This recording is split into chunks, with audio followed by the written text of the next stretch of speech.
great Joe Sirola. Thank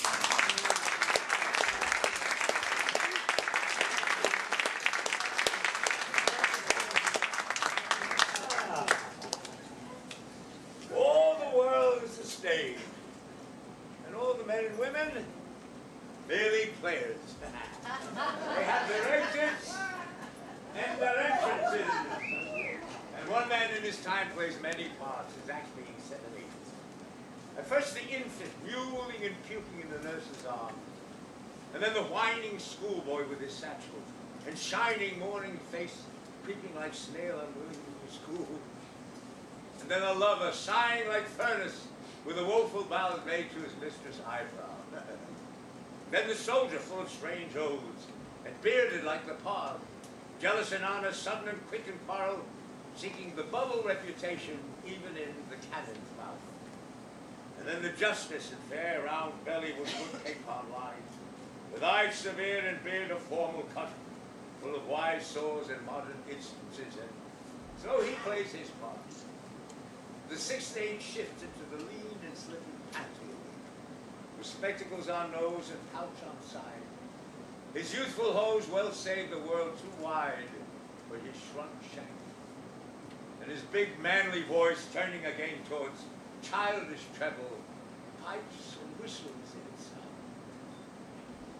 Lasting of all that ends this strange eventful history, the second childishness and mere oblivion, sans teeth, sans eyes, sans taste, sans everything. Shakespeare had no singer in his theatre, but that hardly mattered to a poet who could create in words day or night, summer or winter, Arden, Illyria, or Elsinore. Here in The Merchant of Venice is the young Lorenzo, walking under the summer moon with Shylock's daughter Jessica, with whom he has eloped for Christmas. Moonshine night. In such a night stood Dido with a willow in her hand upon the wild sea banks, and waft her love to Chemic into Carthage. How sweet the moonlight sleeps. Here will we sit and let the sounds of music creep in our ears. Soft stillness in the night become the touches of sweet harmony. Sit, Jessica. How the floor of heaven is thick inlaid with patines bright. There's not the smallest orb star the host, but in its motion, like an angel's sting, still firing to the young night's schedule. Such motion is an immortal soul. But while this muddy vesture of decay grossly floats in, and we cannot hear. The Tempest, a much later play, has a different kind of magic. And by this time, Shakespeare's so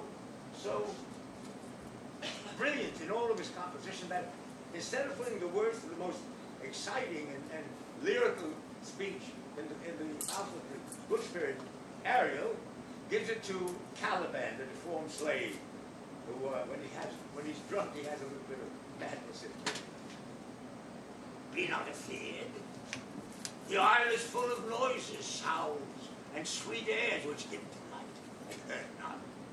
Sometimes 1,000 twangling instruments will hum about my ears, and sometimes voices that if I then... Romeo and Juliet is one of the poet's early successes. Virile and quarrelsome, and sometimes coarse, but full of charm and fantasy as he chides his friend Romeo, who thinks he's desperately in love. Oh, then I see Queen Mab hath been with you. She's the fairy's midwife, and she comes in shape, no bigger than an agate stone on the forefinger of an old woman, drawn by a team of little atomies athwart men's noses they lie asleep. Her wagon spokes made of long spinner's lengths, the cover of the wings of grasshoppers, her traces of the smallest spider's web, her collars of the moonshine's water blue, the whip of cricket's bone, the lash of film. And in this state, she gallops night by night through lovers' brains, and then they dream of love. Or courtiers' knees who dream on curtsies straight, or lawyers' fingers who straighten on fees, or ladies' lips that straight on kisses dream, which the often angry man with bliss displays because their breath with sweet weeds tainted us. Sometimes she drives on a soldier's neck, and then dreams she of cutting foreign throats, of breaches, ambuscados, of Spanish blades, And then enough drums in his ear, which he starts and waits at being throned, swears a prayer until he sleeps again. This is the very mab that plats the manes of horses in the night, and makes the elf flock in foul sluggish hairs, which once untangled much misfortune bodes. This is the hag when maids lie on their backs, that presses them and learns them first to bear, making them women of good character. Romeo, of course, pays no attention to them. He spies his Juliet in the balcony.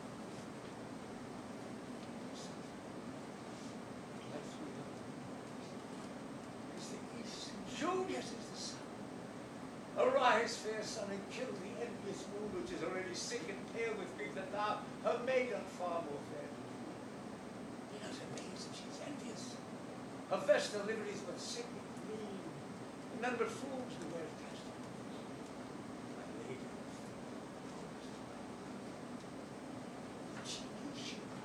she speaks. Her eye discourse, and I will answer. I am too old. It is not to me she speaks. Two of the fairest stars in all the heaven, having some business, do entreat her eyes to twinkle and their spheres to gleam. What if her eyes were there, they declare? The brightness of her cheeks would shame those stars as daylight doth a lamp. Her eyes in heaven would through the airy region stream so bright that birds would sing and think it were not night. She ushers her hand on her cheek. I would love upon that hand, that I might touch her.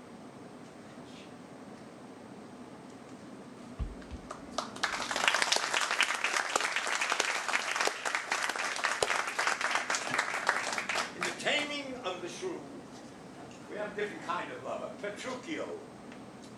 Nowadays, many women would call him the quintessential male chauvinist pig.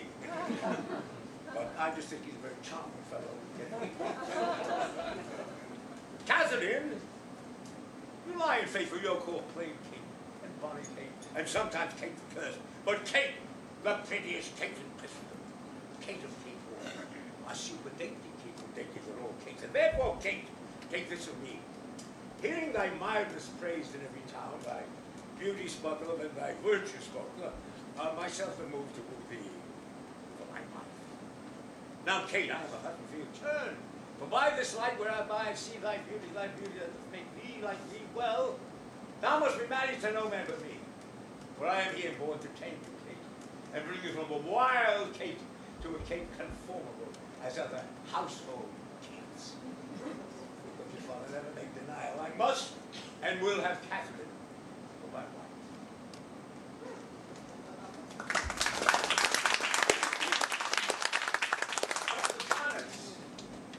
Shall I compare thee to a summer's day? Thou art more lovely, more tender. Rough winds do shake the darling buds in May, and summer's lease has all too short a day. Sometimes too hot the eye of heaven shines, and often is his gold complexion dim. And every fair from fair sometimes declines by choice or nature's changing course unto. Thy eternal summer shall not fade, nor lose possession of that fair thou owest, nor of death brag thou wanderest in his shade, when in eternal lines to time thou owest. So long as men can breathe or eyes can see, so long live this, and this is life. But Shakespeare could be quite cynical even on this important subject. My mistress' eyes are nothing like the sun. Coral is far more red than her lips red. If snow be white, why then her breasts are done. If hairs be wires, black wires grow on her head. I've seen roses, damask, red and white, but no such roses see I in her cheeks. And in some perfumes is there more delight than in the breath that from my mistress reeks. I love to hear her speak, yet well I know that music hath a far more pleasing sound. I grant I never saw a goddess go my mistress when she walks, treads on the ground. Yet by heaven I think my love as rare as any she, belied with force and compare. In Measure for Measure, Shakespeare has drawn a narrow, self-righteous judge, Angelo. He condemns young Claudio to death for fornication. His sister Isabel comes and begs him to forgive the boy. Of course, he refuses. However, he is stricken by her beauty and her virtue. He now finds himself caught in the very sin he most condemned. What's this? What's this? Is this hurtful or mine? The tempter or the tempted? Who sins most? Not she. No, does she tempt? But it is I that lying by the violet in the sun do as the carrion does, not as the flower, corrupt with virtue and sees the candy that modesty may more betray our sense than woman's likeness. Having waste ground enough shall we desire to raise the sanctuary and pitch our evils there and fly. Why? What dost thou? What art thou answering? Dost thou desire the foul for those things that make for the good? Ah, let her brother live. Thieves of the robbery have authority when judges steal themselves. What do I love? But I desire to hear the speak again and feast upon lives. What is thy dream of? Oh, cunning enemy, that to catch the saint with saints must make thy most dangerous is that temptation that with no us to sin and loving virtue. Never could a strumpet with all her double vigor, art and nature once stir my temper. Yet this virtuous maid subdues me. Ever till now, when men were fond, I smiled and wondered. As Shakespeare's heroes, on the manhood of the truth, he's concerned about their responsibilities, both in the professional and in their private lives. Here is one of Shakespeare's great soldiers, Harry Percy, known as Hotspur, defending himself against a charge of insubordination in the battlefield before his sovereign Henry. My liege, I can deny no prisoners. But I remember when the fight was done, when I was dry with rage and extreme toil, leaning upon my sword, came there this certain lord, neat and trimly dressed, like a bridegroom, and his chin-new wreaths showed like a stubble and an harvest. He was perfumed like a milliner, and twixt his fingers and his thumb he had a pouncet box, which ever and anon he gave his nose and took it away again. Was there with anger when it next came there, took it in stuff, and still he smiled and talked.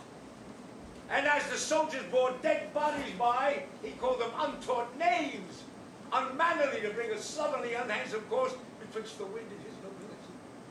With many holiday lady turns he questioned me among the rest, demanded my prisoners in your majesty's behalf. I then, all smarting with my wounds being closed, to be so pestered by a puppet, he answered direct, I know not, but he should, or he should not, for it made me mad to see him smell so sweet and shine so brisk, and talk so like a waiting gentlewoman of guns and rum.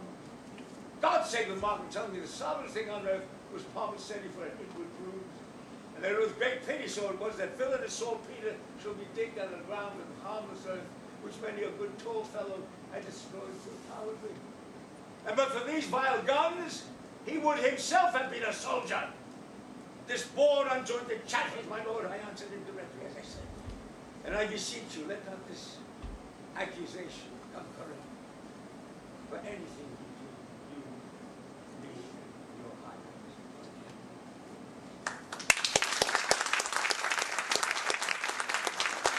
The noble warrior, the sublime villain. Richard III, in the prologue to the play, announces his villainy, and then shares his glee in having seduced Lady Anne and most bizarre manner.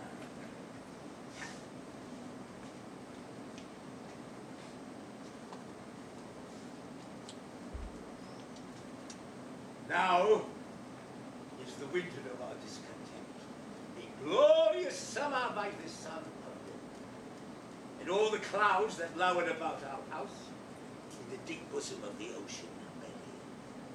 Now on our brows, bound with victorious wreath, our bruised arms hung up for monuments, our stern alarums changed to many meetings, and our dreadful marches too. delightful pleasure. Grim-visaged war has smoothed its regal throne. Now, instead of mounting barbared steeds to fright the souls of fearful adversaries, he capers nimbly in a lady's chamber to the lascivious pleasing but I that am not made for sportive tricks, nor made to court an amorous looking glass. I that am rudely stamped, and want love's majesty to strut before a wandering nymph, that am curtailed of this fair proportion, cheated of feature by dissembling nature before, unfinished, sent before my time into this breezy world scarce half made up, and that so lamely and unfashionable that dogs bark at me. Why I, in this weak piping time of peace, had no delight in passion, but to spy my shadow in the sun, and descant on my own deformity. And therefore, since I cannot prove a lover to entertain this fair, well-spoken lady, I am determined to prove a villain, and hate the idle pleasures of these days. Look how my ring encompasseth thy feet. Even so, thy breast be close to the floor. Where both of them? Both of them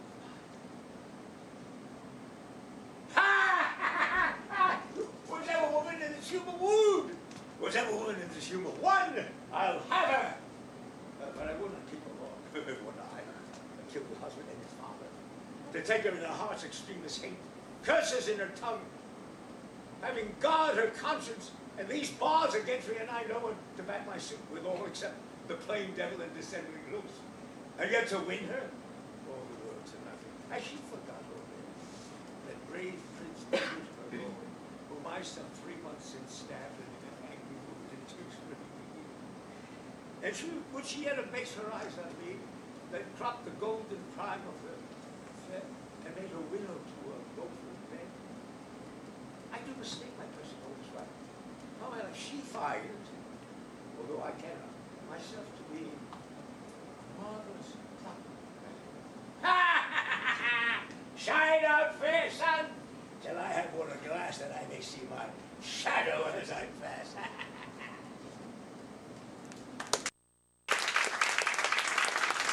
I said for love is heroes and braggarts. He dwells with equal interest in the weakness of mankind. Here is Richard II, a foppish, shallow king with the soul of an artist, who cannot sustain the responsibilities of kingship. He defies his cousin Henry Bolingbroke, who has raised the noblemen in defiance against him, but eventually surrenders his crown in a great scene of self-incrimination in Westminster Abbey. We are amazed. And thus long have we stood to watch the fearful bending of thy knee, because we thought ourselves thy lawful king. And if we be, how dare thy joints forget to pay their lawful duty to our presence? If we be not, show us the hand of God that hath dismissed us of house. For well we know no hand of blood and bone can right the bloody scepter above. But you do profane, steal, or usurp. And though you think that all that you have done hath torn their souls by tearing them from us, and we are barren and bereft of friends, yet know my master, God omnipotent, is mustering in the clouds on our behalf armies of pestilence, and they shall strike your children and yet unborn and unbegotten, who lift your vassal hand against my head and fetch the glory of my precious crown. Tell Bolingbroke, for yon methinks he stands, that every stride he takes upon my soil is dangerous treason. He hath come to ope the purple testament of bleeding war. Where ere the crown he looks for dwell in peace, 10,000 bloody crowns of mothers' sons shall ill become the power of England's face, change the complexion of a maid pale peace to scarlet indignation, and bedew her pastor's grass with faithful English blood. What was he thinking of? Was he submit? Did she do it? Must it be deposed?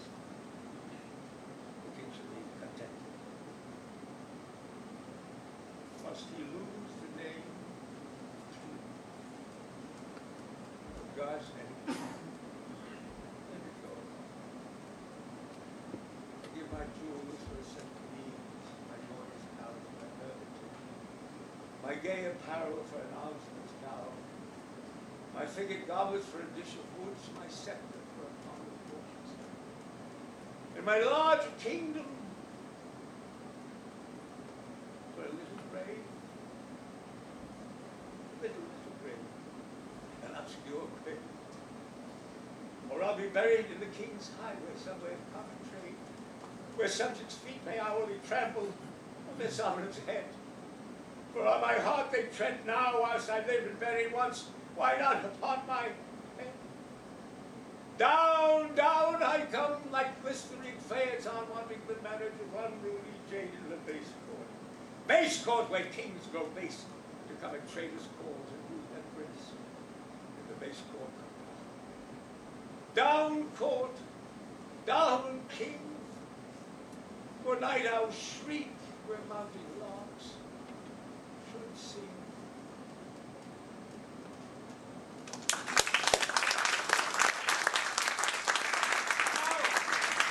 Two sonnets, one to play for love and one to real stuff. When my love swears that she'll leave a truth, I do believe her, though I know she lies. That she should think me some untutored youth, unlearned in the world's foresight, thus vainly thinking that she thinks me young, although she knows my days are past the best. Simply I credit her full speaking tongue. On both sides thus the simple truth suppress.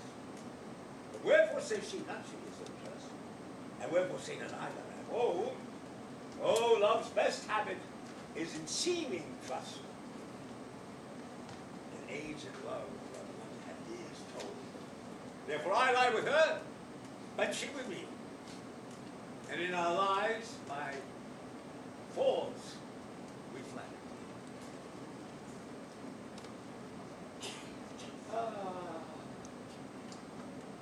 King Henry IV, the same bullet book of the poem Richard II had put to death, is haunted with sleeplessness.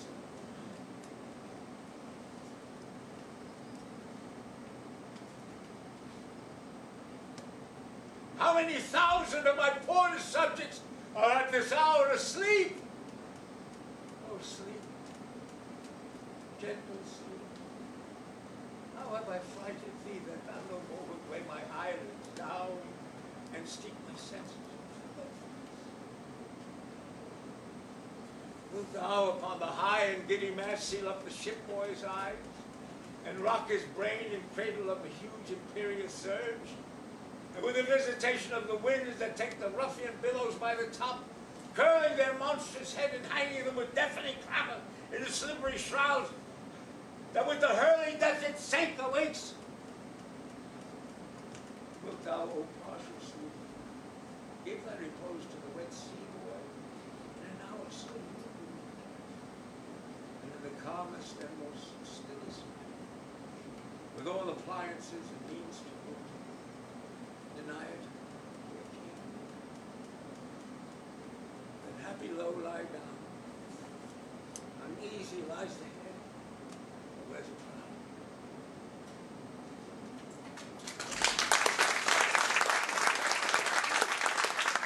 Macbeth is the strong, splendid, violent figure of his time. A potential flaming sword that needs someone to wield it. He finds the excellent swordsman in the person of a celebrated wife, Lady Macbeth, and with the dominance that makes his own soldiering look slightly amateur, she directs his path to the throne. Here, following her instructions, he prepares to kill the king, and later in the battlefield he hears of her demise.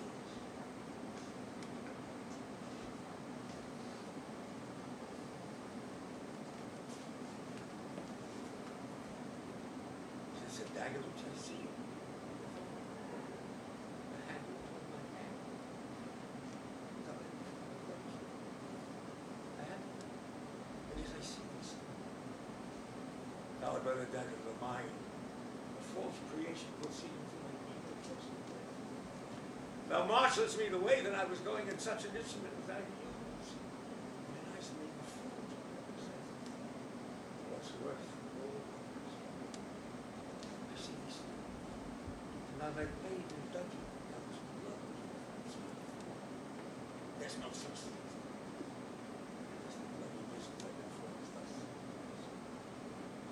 Thou sure and firm, said earth, hear not my steps, which way they walk for fear, let any stones trace on my way. I go, and it is done. The bell invites me. It is not Duncan, for it is the bell that summons me.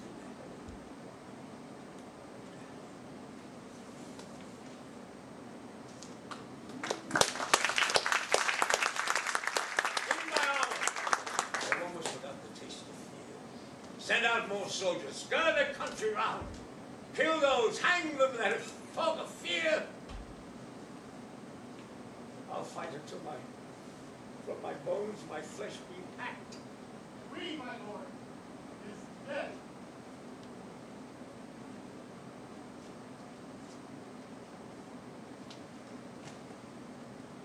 She should have died hereafter. There would have been a time for such a word. Tomorrow. And tomorrow creeps in this petty pace from day to day, to the last syllable of recorded time. And all our yesterdays have lighted fools of the way to dusty death. Out. Out. And go. Life's but a walking shadow, a poor player that struts and frets his hour upon the stage, and then is heard no more. The tale told by an idiot, full of sound and fury, signifying nothing.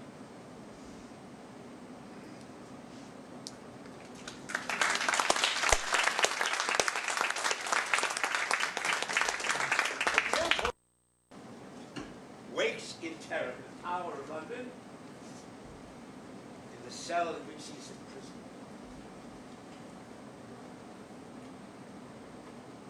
Spent a miserable night, so full of ugly dreams and fearful fronts that, as I am a Christian nobleman, I would not spend another such a night going through my world of happy days, so full of dismal terrors and times. I thought that I had broken from the cabin and was about to go to the road. And in my company, my brother Gloucester, who from my cabin tempted me to walk more than let me look toward England and sighted up 1,000 heavy times during the wars at York and Lancaster that had befallen us. And as we paced along the giddy footing of the hatches, we thought that Gloucester stumbled, and in falling struck me that sought to stay him overboard into the tumbling billows of the main. Lord, Lord, we thought what pain it was to drown, what dreadful noise of water in my ears, what ugly sights of death.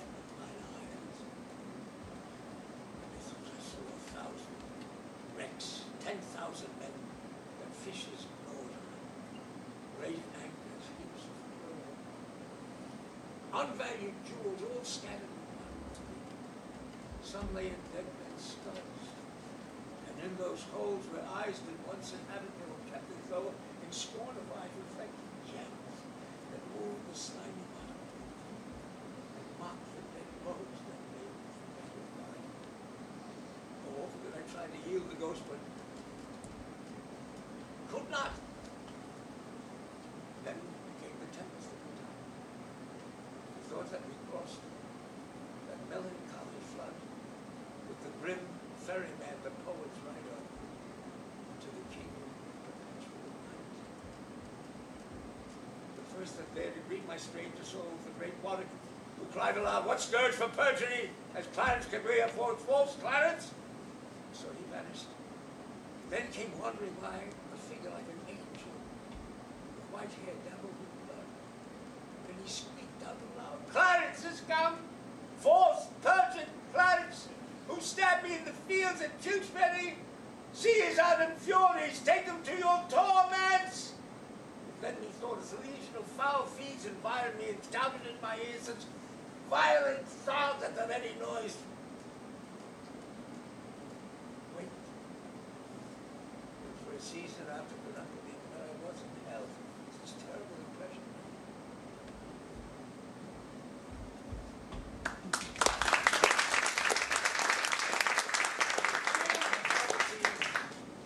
Dreams and torments. The fear of death, both in youth and age. Here is young Flavio. He's thinking about death. I have to die.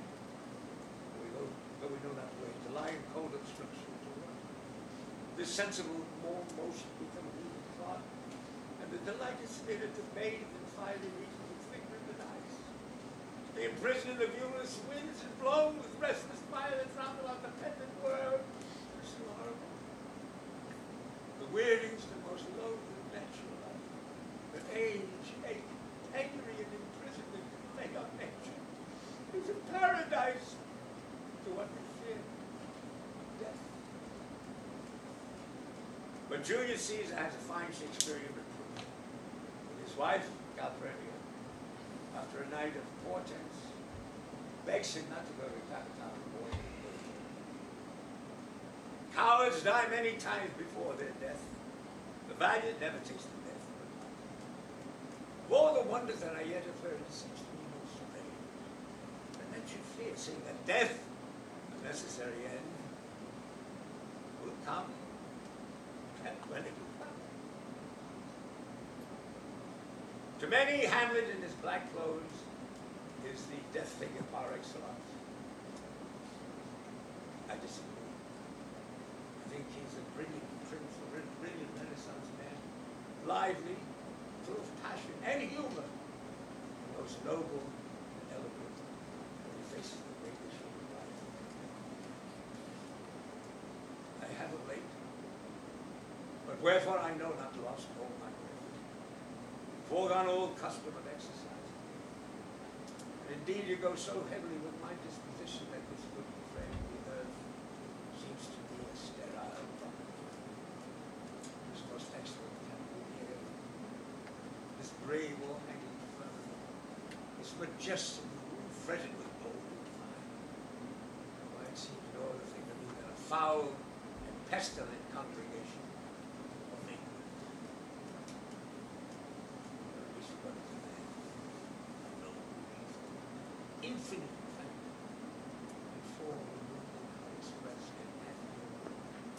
in apprehension how like an angel, in action how like a god, the beauty of the world, the paragon of animals against beetles, quintessence of dust.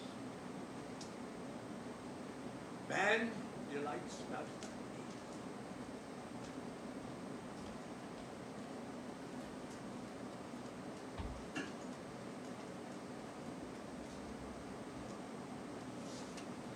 Hamlet comes from college for his father's funeral, the man that he was.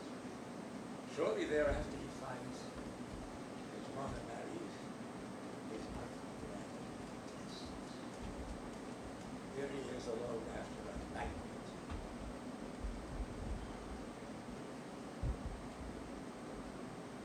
But this too subtle trust. Thor resolves on that the everlasting anarchist canon against self-slaughter of God.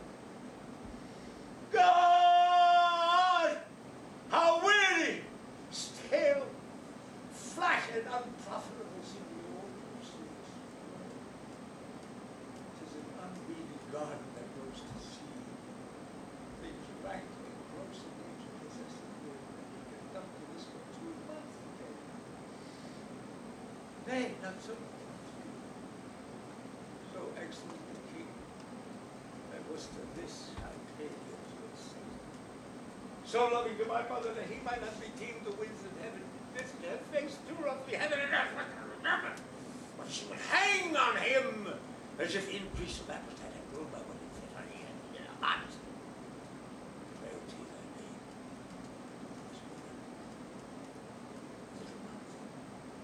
And yet the shoes were old, which she followed my forefather down that time.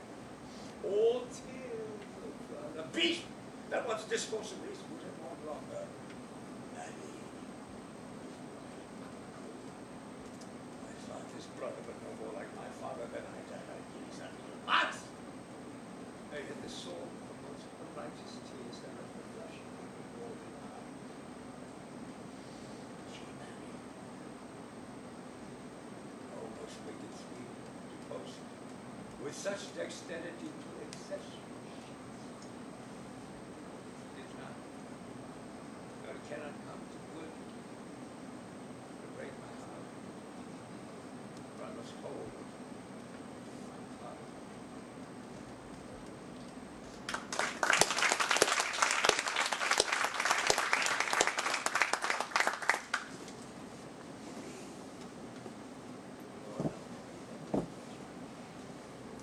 Whether it is noble in the mind to suffer the slings and arrows of outraged fortune, or to take arms against the sea of trouble in my opposing. God, asleep, by a death to say we end the heartache of the thousand natural shocks that precious ahead. The consummation devout to be used to die, sleep, sleep just to me. I dares the love. For in this sleep of death, what dreams may come when we have shuffled off this mortal coil. Must give us pause. There's the respect in this calamity so long time. For who would bear the whips and scorns of time, the oppressor's wrong, the proud man's conscience, the pangs of despised love, the law's delay, the insolence of office, the spurns of patient merit of the unworthy takes, when he himself might his right slay. The bare-minded. Who would fondles bear to grunt and fret under a weary life, or that the fear of something after the undiscovered country from whose bourne no traveler must move. It makes us rather bear those ills we have than to find others that we did not love. His conscience would be coward of us all. Thus the day that you were resolution is sinking over.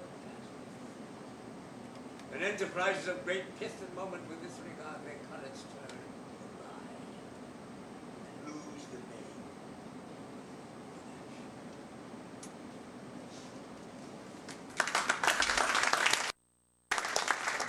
God be with you! Roving pleasant sleep. Is it not monstrous that this plague him as a fiction, in a dream of passion, could force his soul so to his own conceit that from her working all his visage one, tears in his eyes, a broken voice, and his whole function suiting with forms to his conceit and all for nothing? For Hecuba! What's Hecuba to him or he to Hecuba that he should weep for her? What would he do? And he the motive of the passionate eye. Drown the state in tears and keep the general name of hearts. Make mad the guilty, appall the free, confound the ignorant and amaze indeed the very faculties of eyes and ears. Yet I, a dull and muddy-mettled rascal, peak like John of dreams unpresent for my cold concealment. Am I a coward? Who calls me this? I break my pain course. Plucks up my beard, blows into my face, who does me this harm? Soon as I should take it. But it cannot be that I pinch it and like gold to make oppression. For ere this I should have fattened all the reaching kites with this slave's off.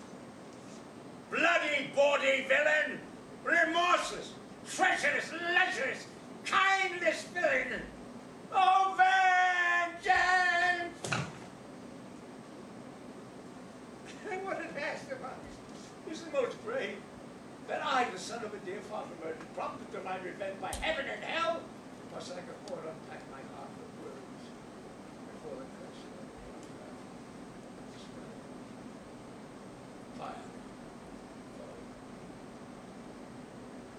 about my brain.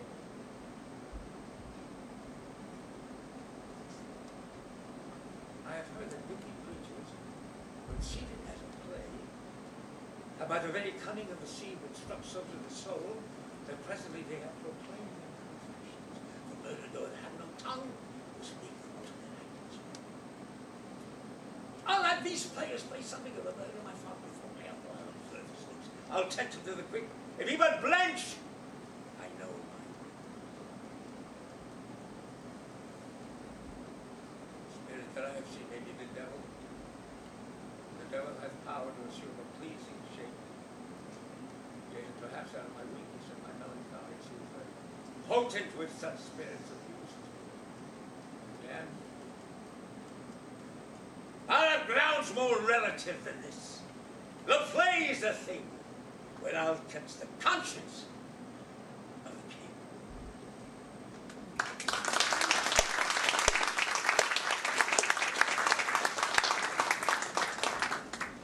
King Lear, the great monarch in his 80s, gone mad, stumbles onto the stage with his daughter Cordelia in his arms, who'd been hanged in prison.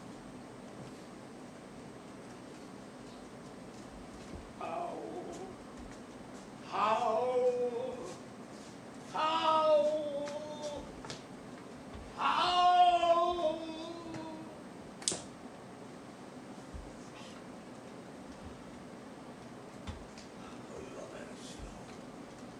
And are your tongues and eyes are using so that heaven's home to clap she's gone forever?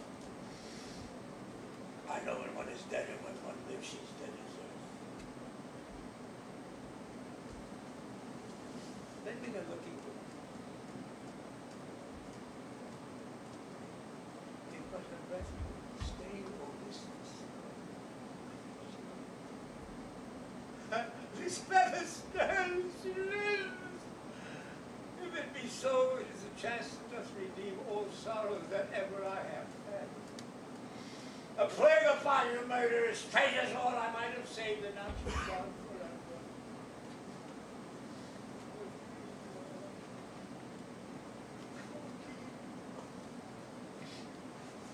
Stay a little. What dost thou say? My voice was ever sweet, gentle, and low, and excellent figure. I killed the slave that was a hanging. My poor fool's hanged. No, no, no, no. Life, I should be dog or horse or rat have life without no present. No. Come. Never. Never. Never. Please, I don't do this. You see this? Look on her! Look! Her lips! Her lips!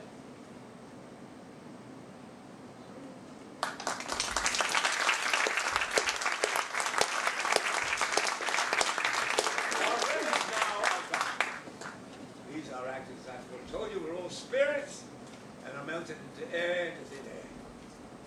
Like the baseless fabric of this vision, the cloud-cut towers, the gorgeous palaces, the solemn temple, the great globe itself, and all which it possesses. Shut this up. And like this insubstantial pageant faded, it never ran behind. We are such stuff as dreams are made of.